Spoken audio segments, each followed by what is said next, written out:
I'm Damian Fowler. And I'm Alyson Griffin. And welcome to this edition of The Current Podcast. This week, we're delighted to talk with Alyson Griffin, the head of marketing for State Farm. State Farm Insurance Group has been around for more than 100 years, but thanks to its high-profile marketing campaigns, it remains a household name in the US. Over the years, the company's had many entertaining creative campaigns, and the latest, of course, features the affable character of Jake from State Farm, who was present at a certain NFL game that made headlines in 2023. And we'll get to that. With more than 25 years of experience leading teams at top tech brands, Alyson became head of marketing for the iconic brand in May 2021. She has a motto which goes like this: always curious, always learning, always happy to share my insight.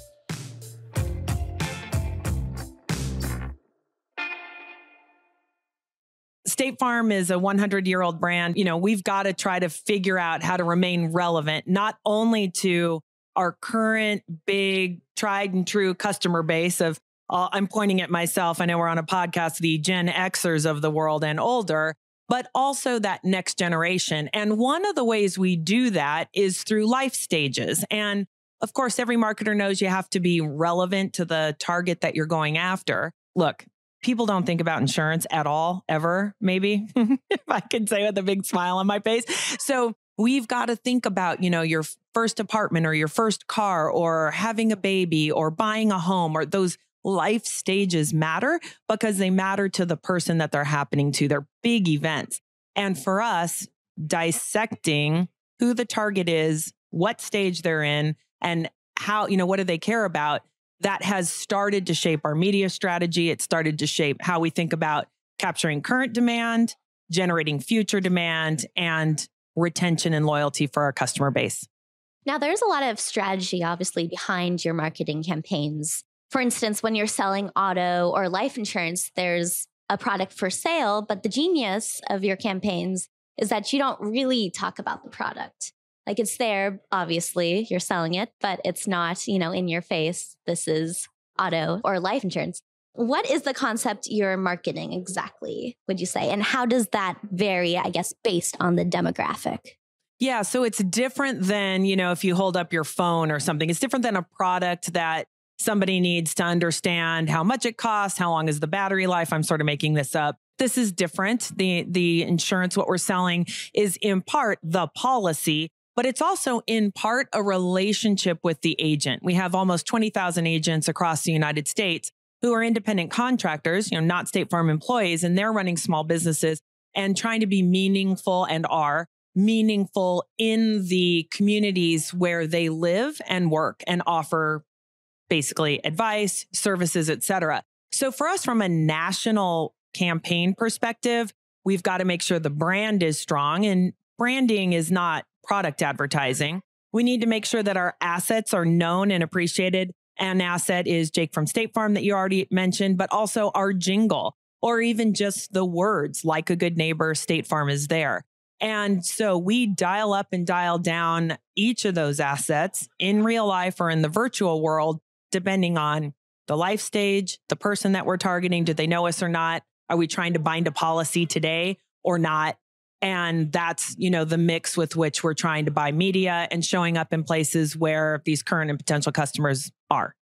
It's interesting to hear you talk about big national campaigns and that awareness that you drive, and done it so successfully over the years. And the latest iteration, of course, is Jake from State Farm, that character. Why has he proved such a strong character in campaigns? He started out over 10 years ago as Jake, a real State Farm employee. And it was back when we were putting agents and employees in our ads. And you may recall the original campaign where it's a middle of the night phone call and the husband is talking on the phone. The wife comes downstairs. Who are you talking to? And it's Jake from State Farm. And the question is, what are you wearing? And he says, khakis. So we got a lot of play out of that for many, many, many years.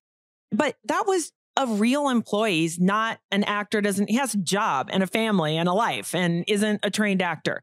So fast forward to about 2019, maybe 2018, the company was looking to say, hey, we have some equity in the asset, or the one word, I'll call it, Jake from State Farm, all one word.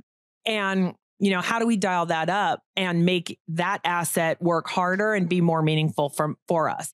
Because we thought it could be the personification of what it means to be a good neighbor. And we're very fortunate. He is thought of as a real person. And he's not a cartoon or a caricature. He's really Jake from State Farm. He's a guy, he's doing good neighbor stuff. He's got a TikTok account, just like a regular influencer or a regular person would. And for us, making him bring to life the values of what it means to help more people in more ways and to be that good neighbor in the country really mattered to us. And so we put a lot of effort into making that a cultural icon. Yeah, I mean, he really has cut through, and it's a very competitive world, I gather. So, and State Farm is very much present in the culture. And one of the ways that you've done this so successfully is leaning into major sporting personalities over the last several years, including a campaign featuring Patrick Mahomes and Travis Kelce, for instance. What's the playbook there when it comes to partnering with sports stars? We've been in sports for a very long time, and it's important to us because it's tied to real passion. It's one of the last bastions of eyeballs all watching the same event at the same time, right? Live television doesn't much exist anymore. If you're watching a Netflix episode and I'm watching one, we might not be at the same spot at the same time, for example. But live sports, you get people who are engaged across generations and a lot of viewership. Also, don't forget, from an advertising perspective, there's also highlights, the replays, et cetera. So for us, sports has been long something we've leaned into. And the advertising, we realized, performs better if you're not an endemic brand to sports, and we are not. And so for us, aligning our brand with brand ambassadors who match our values and are at the top of their game showed us that we could cut through. So we have football, Patrick Mahomes, you mentioned Travis Kelce, he was with us this current football season, and Coach Reed, in football spots, and Chris Paul and other NBA players in basketball spots. We have women for women's sports, et cetera. So the idea is if we match the passion and a relevant player and create a spot that leans into endemically where the ad is showing, it just performs much better. That's interesting. Now, speaking of sport and Travis Kelce, let's talk about that viral moment that was created when Jake from State Farm was spotted chatting with who else? But Donna Kelce, Travis Kelce's mom, of course, in the NFL suite. What kind of reaction did you get from this viral moment? And seeing all the elements come together, can you walk us through how you kind of seize the moment? Yeah, that was really interesting. So the week before, we know that Travis Kelce had a special guest in the box with his mom, and that was Taylor Swift. So I like to say we acted swiftly. And within a week, we were able to place Jake from State Farm at Jason Kelce's game, the Eagles. And we didn't want, Jason Kelce's mom not to have a superstar celebrity sit with her. I say with a big smile on my face. And it was great. We did have to act really fast. That came together in less than 48 hours. And for us, capturing a cultural moment. And again, we have this asset that looks like and acts like and feels like a real human being, Jake from State Farm. So he could show up in the stands sitting with Mama Ma'ato, I'll call her, as a nod to Travis Kelce playing Mahomes and Ma'ato in our current ads, but with Donna Kelce. And him sitting there, he sits courtside at NBA All-Star games. He shows up at BravoCon, TwitchCon, right? So Jake shows up in the world. And so the magic of saying we could really capitalize on this quickly, and the fact that all the stars aligned and it came together was really, really fun for us. What does a viral moment like that, though, mean for your brand? Because I know you talked about being culturally resonant brand in insurance. And this would seem like a perfect example of doing just that. For us, being culturally relevant matters. And it's not that any brand tries to be. If you try too hard, and for us, it's not that we're trying too hard. It's, hey, Jake would be there. And we thought that we would be true to who we are. He shows up in those kinds of situations regularly. And so let's just try it. And it wasn't because we were trying to be culturally iconic. It was because it just fit. I mean, I wonder, how do you measure something like that? I know it's a viral moment and it goes big, but do you see kind of the results of that? Yes. You can't pick a viral moment, right? It goes viral because it goes viral. Yeah. And so then all of the, there's the regular stuff you would think, the reach, the syndication, the press, the chatter on, X and other social media platforms, of course, were part of it. Engagement, hashtags, that was all obvious. But what we were super excited about is a company, EDO, does measurement around search volume and correlating the exact second that Jake from State Farm was on camera to search volume was astonishing. And the results of all 6 of those spots increased in awareness by 15 times because of the viral moment. So it was like something that you wouldn't know, that you can't test and you don't get the opportunity to learn from very often, right? Because those don't happen very often. But we saw meaningful increase and value from a very innocent, just let's put Jake from State Farm next to Donna Kelsey. I know you're exploring other channels as well to reach, you mentioned Gen X and Gen Z, the Gen Z audience, which is obviously going to be looking for insurance too.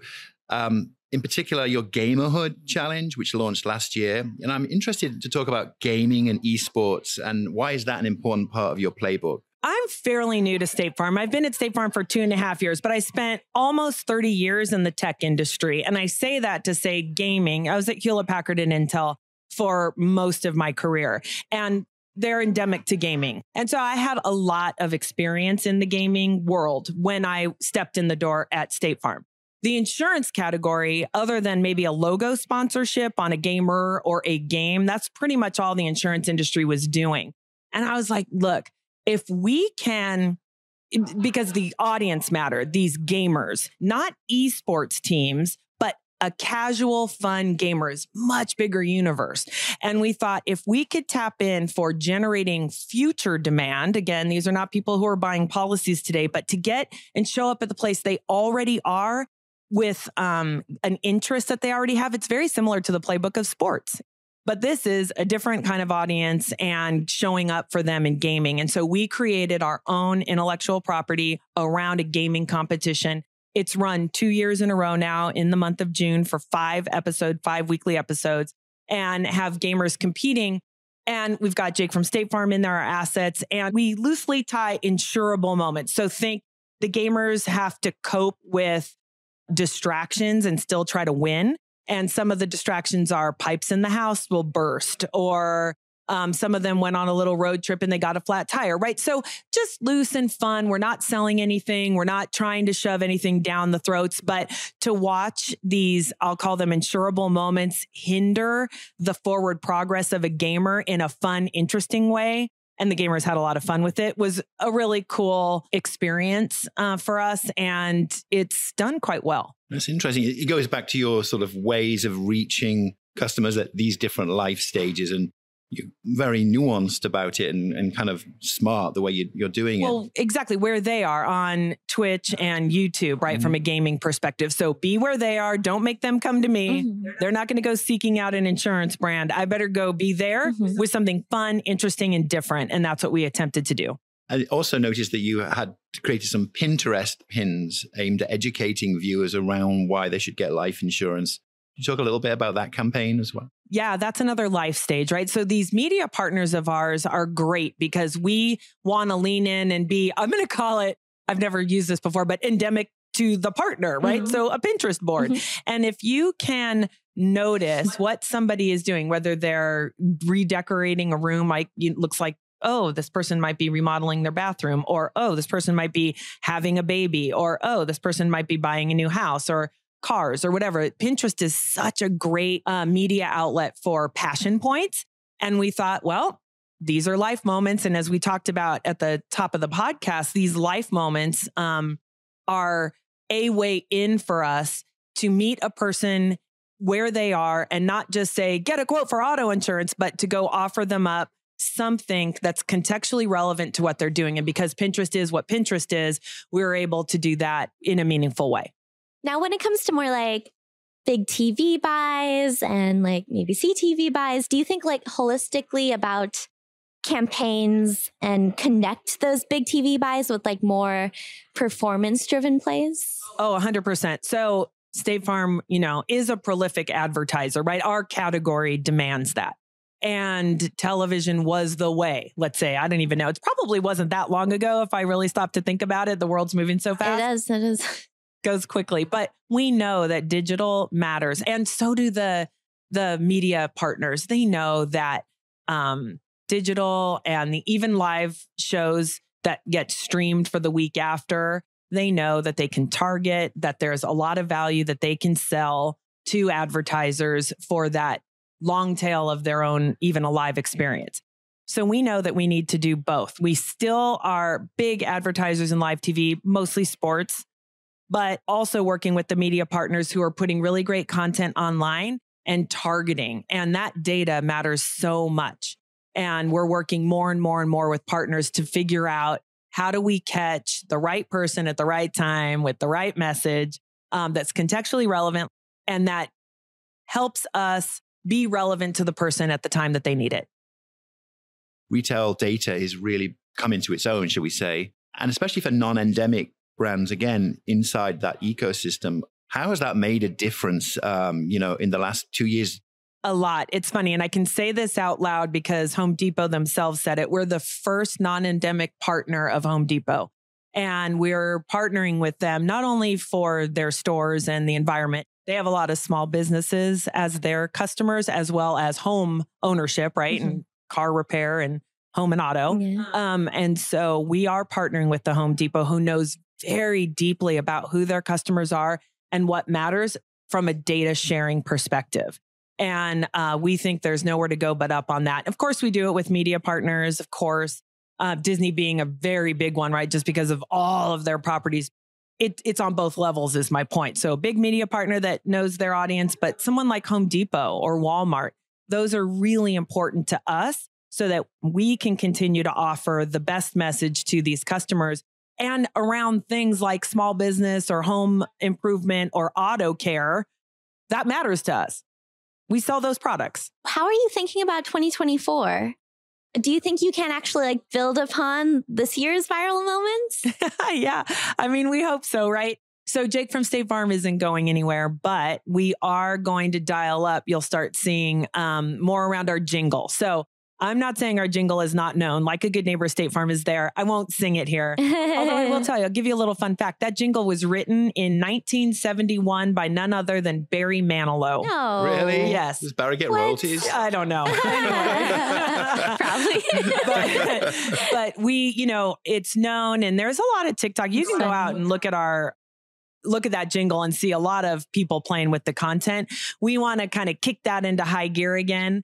And not only talk about Jake from State Farm, but have some fun playing with our jingle. So the notion of being a good neighbor and being there for people is one part of it, but the actual notes, the song of it is another. And that's it for the current podcast. We'll be back with our guest, Jonathan Stringfield, the VP of Global Research and Marketing at Activision Blizzard. Gaming is increasingly going to be a hobby that is divorced from gaming devices. Virtually anywhere that there's a screen that's smart, there's probably going to be an opportunity to play a game. And if you love this podcast, be sure to subscribe and leave a review. While you're at it, check out our other show, The Current Report, our weekly roundup of what's happening in the world of digital media. The Current podcast is produced by Wonder Media Network. Our theme is by Love and Caliber. The Current team includes Chris Brooklier and Kat Fessy. And remember, we've got to make sure the brand is strong, and branding is not product advertising. We need to make sure that our assets are known and appreciated. I'm Damien. And I'm Elise. And we'll see you next time.